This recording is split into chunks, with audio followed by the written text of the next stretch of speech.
And then you have a special program for seniors. Pets for seniors, subsidized by another charity called the Pets for the Elderly Foundation, and it offers the chance to do free animal adoptions for our customers over 60 years of age, 60 or over, and so they can get an animal companion and not have to pay the upfront fee. Yeah. That's wonderful. Now, the other area we were talking about in the shelter is receiving, and you were saying that receiving is where people can bring their animals in. Mm-hmm. How does somebody go about bringing their animal in? Well, we're an open-door shelter, and so we're open each and every day, 365 days a year, except for last year. It's a leap year. We were there leap day too. But we're open from 9 in the morning till 7 at night every day of the year to accept animals that are brought to our door. And we have no restrictions on what kinds of animals are brought to us.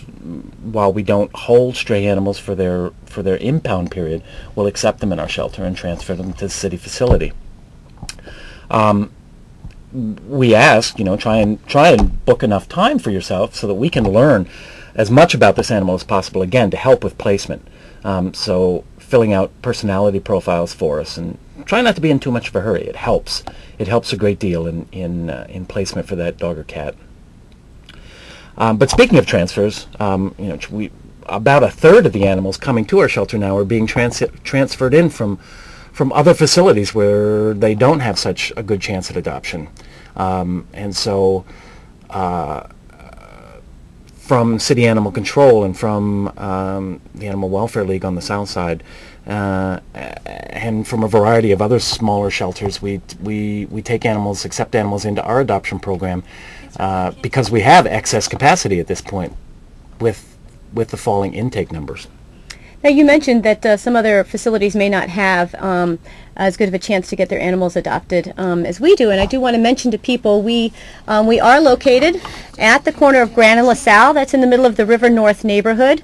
We do have a free parking garage attached to our facility, so it's very easy to find us. It's very easy to park, and it really does, I think, help a lot with the adoptions to be in such a great visible location.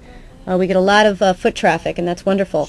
Now, you talked about the hours for receiving being from 9 to 7. Mm-hmm. What about hours for adoption? Hours for adoption are Monday through Friday during the week. We open at noon and close at 7 p.m. On Saturday and Sunday, the closing time is 5 p.m. Again, the same opening at noon time. So 7 days a week, noon to 7 Monday through Friday, noon to 5 on Saturday and Sunday. That's great.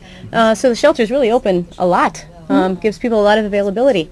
Now, back to the animals that were coming into receiving. Do you just get cats and dogs, or do you ever get any other kinds of animals? Everything comes through at one time or another. Just this week, we got a tarantula.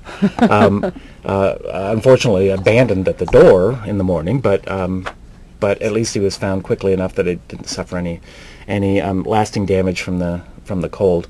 But birds and farm animals, wild animals come to us, and we partner with a great many organizations to get those animals out of the facility and into the hands of people that know what their needs are and can care for them. We're not experts in the care of every animal, but we've got lots of friends out there. Great. And the cats and dogs that do come through to receiving, what are some of the reasons that people are turning them into our shelter?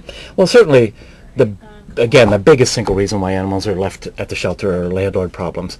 But the range is quite broad. I mean, we get animals in because of allergy problems, like Charlie's case here. Mm-hmm. And there may be other behavioral problems that crop up that people don't know how to resolve, and so they throw up their hands and give up.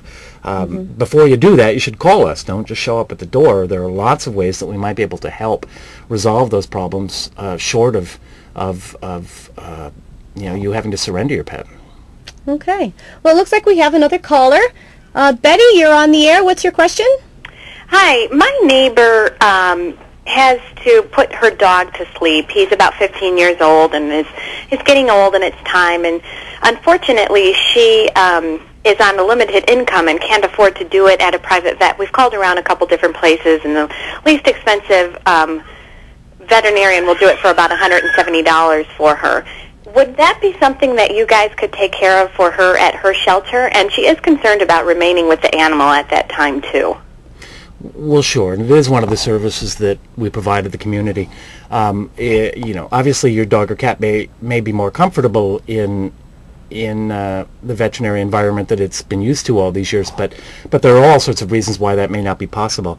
And our receiving hours, 9 to 7, are the same hours that we provide euthanasia services for people in just that situation.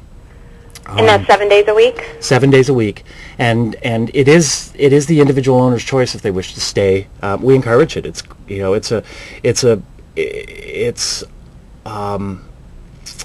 certainly a sad and somber experience, but it's also a rewarding one to see your lifelong companion through to the end, and it can be very healing for people to stay with our animal during the euthanasia process. So again, we not only allow it but encourage it.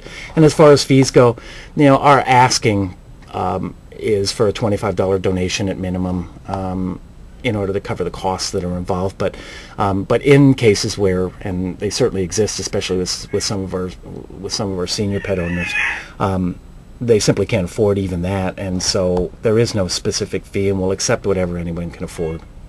Okay, thank you very much. I'll pass the information along. All right, thank you. So animals can come into receiving because they're found as strays, because somebody is requesting euthanasia, because somebody's allergic. Do you ever get just boxes of kittens or puppies, or is there issues with people who are having unexpected litters? Well, it still happens.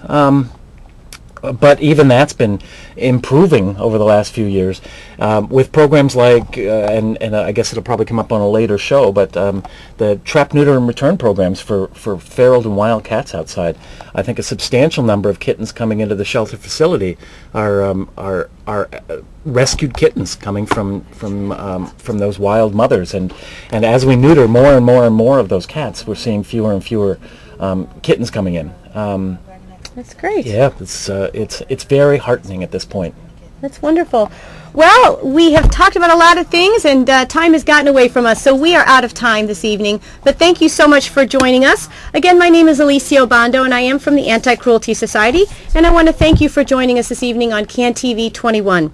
The Anti-Cruelty Society is a 501c3 private nonprofit organization, and we receive no government funds or funds from any national humane organizations.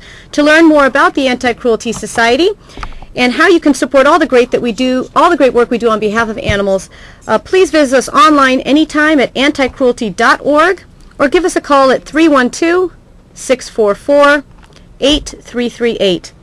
I'd like to thank my guest this evening, David. Thank you so much for joining us, and to Charlie the cat. Thanks to him. Hopefully he will be adopted soon. And please tune in again next Thursday at 5:30 when we'll be back to discuss the Chicago Animal Shelter Alliance, a wonderful collaborative in Chicago of all the different sheltering and rescue groups. Thanks so much and have a great night.